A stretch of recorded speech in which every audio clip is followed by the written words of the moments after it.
I worked my butt off in December and sold over $20,000 in Pokemon cards on eBay. I sold through all my recent PSA and CGC submissions. It's time to sit back and relax and enjoy the... shit. I totally forgot. The grind actually never stops. At the start of the new year, I went on a buying spree, hopping on the different websites to buy Japanese Pokemon cards, and I spent well over 1 million yen on different Japanese Pokemon card singles, and I have a lot to send off to the grading companies. I got a ton I'm sending off to PSA, I got a ton I'm sending off to CGC, and we're gonna go through them all in this video, including the stack of cards that I got from Japan that I just can't grade because they showed up in condition that I'm not comfortable sending. So let's jump right in this submission and I'll show you all of the cards. If you end up liking this video, make sure to hit the like button down below and subscribe to the channel to make sure you're notified and don't miss any future videos. Let's kick this video off with our PSA submissions. So I have 4 PSA submissions going out. You're probably thinking, why is it not one big submission? We'll talk about that while we go through them. And after that, we'll take a look at the CGC submission, and then we'll take a look at the cards that are not being graded. So let's kick it off. We've got some Terrace Festival singles. We've got some EXs. These kind of just lagged behind. It took a while for these, I guess, to ship, where I got all the other ones that I bought when the set came out right away and sent them off to PSA. These took a while and they just got in recently, so we're just adding it on top of this stack, otherwise, of lots of Master Balls. A bunch of cards actually from 151 and some cards from Terrastal Festival. We've got a few Mewtwo Master Balls. We've got a Flareon Master Ball. We've got some Evolutions here. We've got some Vaporeon Master Balls.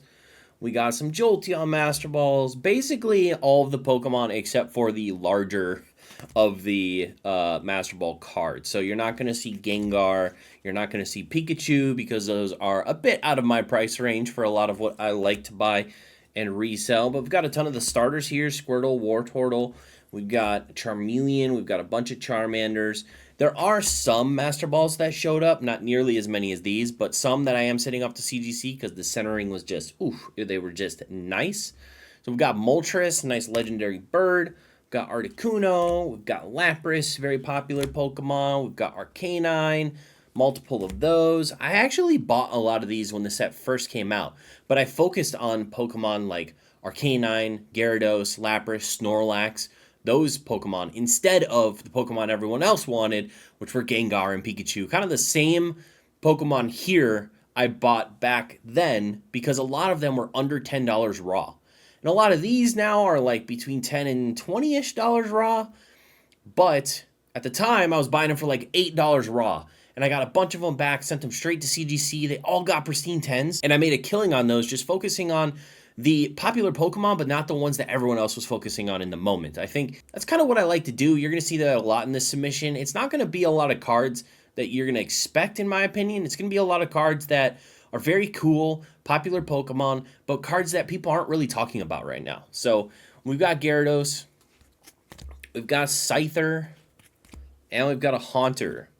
And that wraps up from Pokemon 151, and now we have some Terrastal Festival. Kind of the same thing. You're not going to see the Evolutions, you're not going to see the more expensive of the Master Balls, but you're still going to see popular Pokemon. So we have Totodile.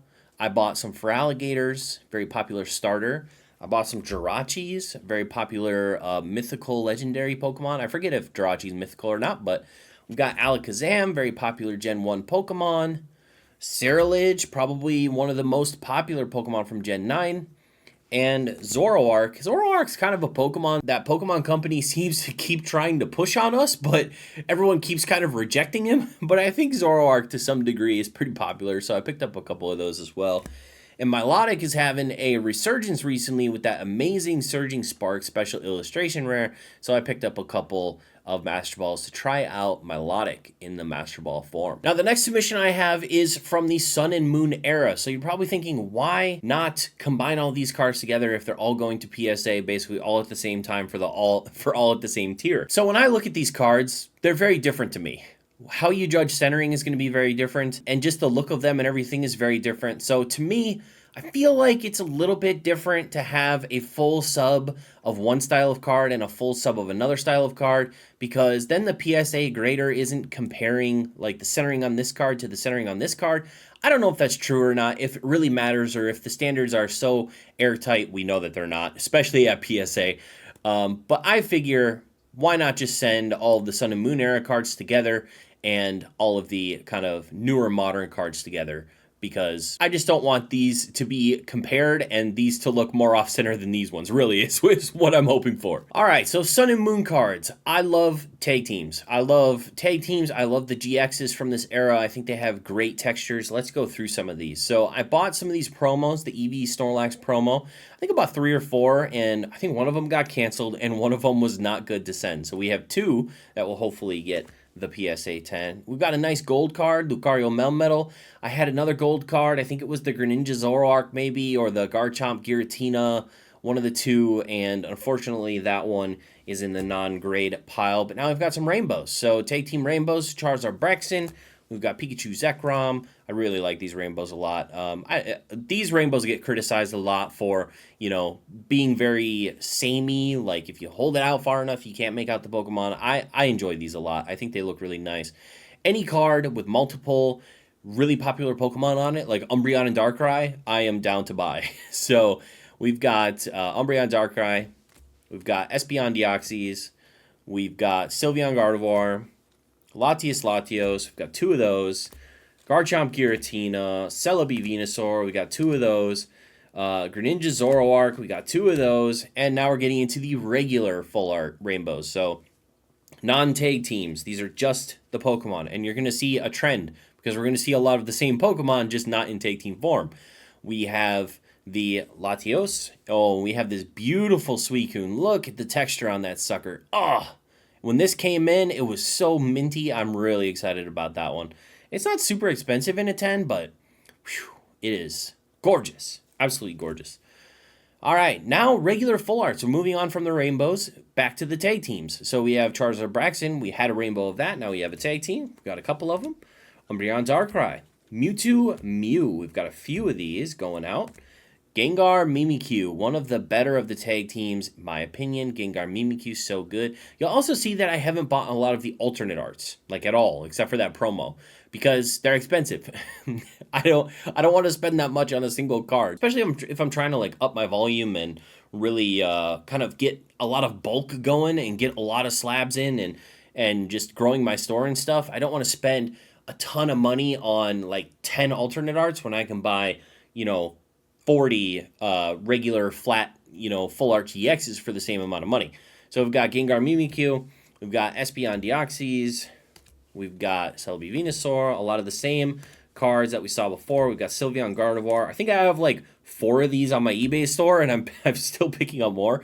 We've got Eevee Snorlax, we've got Arceus, Palkia, and Dialga. So, moving on again from the tag team to the regular GXs, we've got Lugias. Both of those are very minty, very happy about that. Articuno, very beautiful looking card. This Gyarados is sick. Really love Gyarados. Probably one of my favorite, definitely one of my favorite Gen 1 Pokemon. Absolutely awesome. Lucario, super popular Pokemon from the later generations. We've got Dragonite, of course. We've got a few of those. We've got this one, so I definitely have graded and sold a lot of this Dragonite in the past. But I haven't found a lot of minty copies of this particular Dragonite, so I'm excited to send this one off and see if we can't snag our first 10 of that Dragonite. We've got the Latios, the Glaceon. We've got a few of Mimikyu. Mimikyu is probably the most popular Sun and Moon Pokemon, if I had to guess. So picking up some of these Mimikyu full arts seemed like a decent idea, so we grabbed some of those. Lapras. Oh, I forgot that these were in this stack. I put them near the back because it'll be the final cards that are sold. But Pokécune. Pokécune is one of my favorite sets, and this is one of my favorite Charizards. So we got a bunch of these. I am sending like 1 or 2 off to CGC as well. But we got 4 of the Pokécune Charizard all going to PSA. Love this so much. And one of the reasons why I love it so much is we're going to see right here. So you have the Charmander with the kid's glasses, and then you have the Charmeleon growing up with the kid helping him with his homework, and then you got the Charizard and the grown-up kid out on an adventure. What a cool way to tell a story feel like it's one of like the first trios of cards that really did that. I know that there's an Embora, I think, from maybe the Black and White series that also did this, but so good. Now they're telling stories left and right in the Pokemon artworks, and I love it. So yeah, I love this. I love the reverse hollow patterns are so nice. You got the hearts on the first two, then you have this awesome like snowflake sparkly thing happening over here on the Charizard. Just absolutely beautiful cards. So these next two submissions, I'm just going to be calling them miscellaneous, I think, because they have a whole bunch of different things just kind of thrown in. It's two submissions of about 70 cards, and it's just got a bunch of stuff. So I think I've got this. I cracked this out of a BGS slab for a different video and realized that it probably wouldn't do well at CGC, so I'm just going to send it to PSA and hopefully get a 10 on this. But yeah, lots of rainbows in this one. So we've got Rainbow Lugia V-Star. We've got Rainbow Giratina, Rainbow Arceus, a couple of those. Mew, a couple of those. I'm sending like 3 or 4 of those also to CGC. We've got a few Snorlax, Glaceons. A lot of these I bought off of Card Rush. So Card Rush is a website. You can buy stuff from Japan. Card Rush is they have multiple locations, I believe, in Tokyo. I don't know if they have stores in other cities. I've actually been to one of the physical stores. It's really impressive. But they have a ton of cards online, and you can use buyee or other shippers to get the cards back. The condition varies greatly even from the highest tiers. So there are kind of the unmarked, considered like S tier in condition. Usually if I'm buying from Card Rush, I'm buying like ultra modern stuff. I'm not usually buying anything further back. I had a buddy recently buy a bunch of like A- cards, and the A- condition was really rough compared to the unmarked or S tier condition. So definitely be wary when you're buying on these different Japanese websites, and Card Rush included. But sometimes you can get nice stacks of cards on Card Rush, especially from ultra modern stuff. So we've got Lapras VMAX Rainbow. We've got a few gold Houndooms, and then we have a few gold Arceus. Now we're getting into some VMAXs. So you're probably looking at these and like, these are just regular VMAXs, bro. So in Japanese, these actually came in decks. So the Vaporeon, the Espeon, and the Jolteon, all 3 of these VMAXs came in like a deck around the time of EV Heroes, I think. So we've got 2 Vaporeon. So in PSA 10 and CGC 10 and stuff, they actually do pretty well. We've got a Jolteon, we've got Espeon, Gyarados, very popular Pokemon, couple VMAXs. Once again, Gengar, man, popular Pokemon. Honestly, every time I say popular Pokemon, you should definitely not take a shot in this video because it would be not healthy for you, and I don't need that liability, all right? So don't play that drinking game. But yeah, I don't know how many times I could say it over and over again, popular Pokemon, popular Pokemon, popular Pokemon, but that is what I primarily focus on, is the popularity of the Pokemon when I'm buying stuff. We've got the Gengar VMAX. This one also came out in the deck. A lot of times you can tell because of the number. You got 002 out of 19. I think on these other ones it's 002 out of 004 for those evolutions. So yeah, you got those. You got a Charizard V-Star. So I think this card came out maybe in a collection box at some point in English, but this was a Charizard from a deck as well. That also came with a Rayquaza. So it was a Charizard Rayquaza. It was like a battle deck thing with 2 decks. It was very cool. Also out of a deck, Out of Darkness Ablaze in Japanese or English, but these are all out of a deck. So I got a bunch of these. I'm sending a bunch of these to CGC. I think there's like 8 of them here. We also have some full arts from Ruler of the Black Flame, I believe, because it's not the shiny one, it's the other one. So we've got the normal full art of Charizard, and we have, I think there was 8 of those as well, and we have a couple of Pikachus from the newest Supercharged Breaker. We've got a couple Mew Vs. I can already see there's some white chippage up here in the top left. That's probably why I'm not sending it to CGC. It's kind of on both, actually, but we'll see how PSA treats it. It's a little weird with cards that have black borders. It's really hard to know how PSA is going to treat that. I've had some really dark-looking, I should say bad-looking, black border cards from like VMAX Climax or whatever that came back 10s, and I've had some really bad ones that come back 9s or 8s. So it's hard to know, but I'm going to send these 2 Mews off to PSA, and we got a bunch of Gengars. I just kept buying these Gengars, and then I realized that I bought a lot of them. So there's a lot going to CGC, a lot going to PSA. We've got Gyarados, full arts. We've got Dragonite, full arts. and the last Dragonite full art from Blue Sky Stream. So we have our last PSA sub. Now you guys might be thinking, why aren't all the cards going to PSA? Because CGC just made a big boo-boo. And they did make a big boo-boo, you know? They authenticated some cards that probably shouldn't have been authenticated, now that we know that they are most likely to be fake. At least most of them are most likely to be fake. I'm talking about the Pokemon prototype cards. We've got some Hidden Fates shinies here, Ultra GX shinies in Japanese. We've got Eevee, Charmeleon. But yeah, it's not going to deter me. I'm not going to let it negatively affect my business. If I do think some cards make more sense to send to CGC, I'm still going to grade with them. I'm not taking a moral stand on something that doesn't impact me or my business really. It does impact a lot of collectors, and I'm sorry about that. And hopefully those collectors get made whole in any way that they can. Hopefully, you know, authorities get involved and they get the people who actually, you know, gave CGC the provenance and talked to them and told them that they were real and brought these to market and everything. And then also, I hope that CGC steps in and does something about it. I hope, you know, that they refund some people, and I hope we get a good investigation. I hope they go through. I hope they actually take the time and figure it out and put the time in and the effort in, and hopefully they make a lot of collectors whole that they can do, you know, the most of what they can do on their end. So I don't really have a unique take on it, but I'm not to the point where, you know, I think that it's really going to put CGC out of business, or that I'm not going to be sending cards there in the future. I'm definitely going to be sending more cards there. I'm going to send more cards to PSA, even though they authenticate fake signatures all the time. And I'm definitely going to send cards to BGS, even though they send black labels back with gold labels. So, all of that being said, it's not going to negatively affect me or my business, but I feel bad for everyone that is impacted, and hopefully they can be made whole in any way that they can. So we've got some Lucarios from Ultra Shiny, about 4 of those. Shiny Star V, we've got a couple of Suicune. Suicune's really the only like good baby shiny is Shiny Star V. That's why I think that Shiny Treasure EX is so much better as a shiny set, because it has so many more great cards. We've got Lucario, we've got Entei, we've got Mimikyu. Again, we've got some Arceus. So these were Pokemon Legends pre-order promos. I got a bunch of those I'm sending to CGC as well. We've got Articuno V, Moltres V, Zapdos. So again, these are the cards, the black border cards that can look really rough. You see that one there? The Blaziken looks really rough. Still sending it off because the rest of the card is mint. So we're going to see exactly how that goes.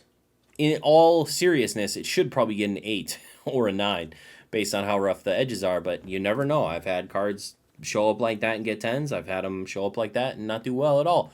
We've got Blaziken VMAX. We've got a few of those. Now I've got the dogs. So I will say, if you guys buy on buyee, there is one seller that looks a bit too good to be true.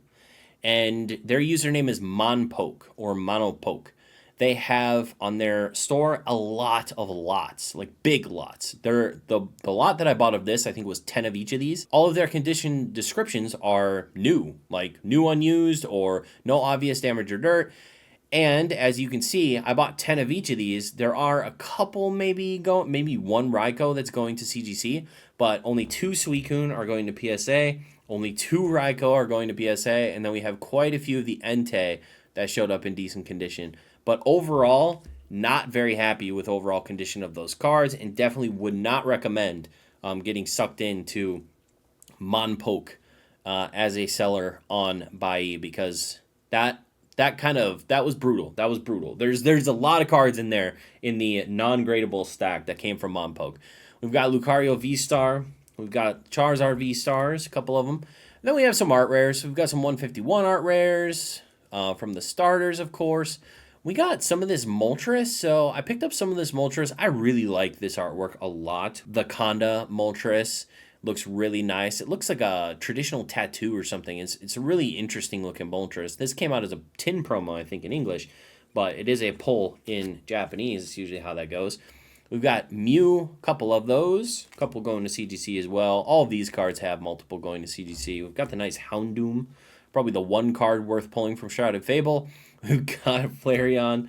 We've got Vaporeon, of course, the Evolutions, Jolteon, and Eevee. And then we have probably the best Eevee card ever made. We have this one from Crimson Haze, absolutely gorgeous. Is this Twilight Masquerade in English, I think? I don't know. But yeah, beautiful art rare. Quite a few of them going to CGC as well. Of course, we've got to have the Magikarp too. And this rounds out my final PSA submission, going out to PSA with the beautiful Magikarp from Kanda. The CGC submission is more or less comprised of cards you've already seen, so I'm just going to show you the size of it. It's like 220 cards. Really excited to send these out. So a lot of people, when I do the live streams, you can see here I have this box full. These are all going to CGC. A lot of people, when I do live streams and I'm opening packages and stuff, or I'm pre-grading and figuring out where I'm sending where, they'll be like, you know, how do you know when to send a card to CGC versus when to send a card to PSA? So the way that the market is right now is CGC Pristine 10s sell usually for more, sometimes significantly more, than a PSA 10. CGC Pristine 10s are a lot more difficult to get also than PSA 10s. So when I'm sending stuff out to CGC and I want pristines, I am looking for pristine cards. I am looking for really well-centered cards, really clean on the backs and fronts, no blemishes or issues on the surfaces whatsoever. So I'm sending the cleanest of the clean to CGC, trying to hunt for those pristines. Now, I did a little bit of investigating at the end of last year, sending a couple subs to Beckett. It was mixed results. I wasn't super happy with it, especially since PSA 10s are so much easier to get, at least up until this point. If you guys didn't know, PSA changed their grading scale. They didn't really tell anyone, but they have changed their grading scale. And I've seen a lot of submissions coming back, people surprised at how many 10s they're not getting in their submissions recently because they changed how they grade centering. Centering used to be 60%, 40% on the front, 75%, 25% on the back because the back's less important to a collectible. So they grade the front a bit harsher. 60-40 has quite a large variance. You can get, you know, fairly off-center cards and still get PSA 10s at PSA because they're, you know, 60-40. They're a little bit more lenient on the front centering. Well, they changed that recently. They changed it to 55-45. Just didn't tell anybody, but they changed it. You can take a look on their website. Someone in the Discord did like the Wayback Machine, and there were, I think there was like a month or two ago, there was one that was saved on the Wayback Machine, and you can see that it was 60-40, and now it says 55-45. So they just changed that overnight, didn't tell anyone. I have more cards than this. I have more cards over here, but I pulled some of the ones that had the more egregious centering issues because, I don't know, I don't want to send a bunch of cards that get 9s personally, especially with $17 grading. So along with making it more expensive, they also made it apparently more difficult to get a 10. We'll see if they actually apply that or not, but so far, it's not looking great for people. Usually, I'm not sending like Sun and Moon cards. I'm not sending stuff older than Ultra Modern. A lot of the stuff I send to CGC is Ultra Modern, really well-centered, very clean, fairly inexpensive, like $20 or less, and that's the type of stuff that I personally send to CGC trying to get pristines. So about 220 cards are going that direction on top of the like 250 cards that I just showed going to PSA. So let's talk a little bit about sourcing. I'm not going to go through every card here as well, but you can see I have a pretty large stack of cards that are just no's. I'm not sending these for grading. These are going to go and be sold probably by PokeChef over on eBay Live, but these are rejects. This is the pile that I got. That's probably a couple hundred cards, probably between 200 and 300 cards that were either from buyee or Card Rush that were supposed to be in mint condition that I personally would not send for grading because they just have too many issues in my opinion. So while some people see my graded returns, sometimes we'll get 80 or 90% PSA 10s, stuff like that, it's because I am pretty harsh when it comes to pre-grading and I'm not sending anything that's borderline usually. I am literally just putting them in a pile and setting them aside to be sold in a different way. A question that I get a lot is how do I find all of these mint cards? Where do I go? Who do I buy from? What are the sellers? A lot of people, I think that I'm buying this from like one person. I probably browse these different Japanese websites for 10, 20 hours a week, probably looking at every single listing for a card that I'm interested in, checking conditions, all the photos, and I buy these cards individually. It's only recently that I started using Card Rush to buy some stuff in bulk. Otherwise, for instance, let's say I want to buy this card. I look up this Eevee Snorlax GX. Let's say that there are 6 pages and there's 50 listings of this particular card. I go through every single page, I open every single listing, I look at all the photos, and I buy the ones that I think are the cleanest. That's the way that I do it. It's brute force, basically. It's literally hours and hours of work and brute forcing the sourcing aspect of this business. It takes a lot of time, it takes a lot of effort, and I think it's gonna be hard for a lot of people to replicate. But that being said, for those of you wondering, that's how I do it. Well, that was a lot of fun, guys. If you wanna see my giant submission video for my Terrastal Festival cards, you can check those out right here. Hopefully they'll be back from PSA soon.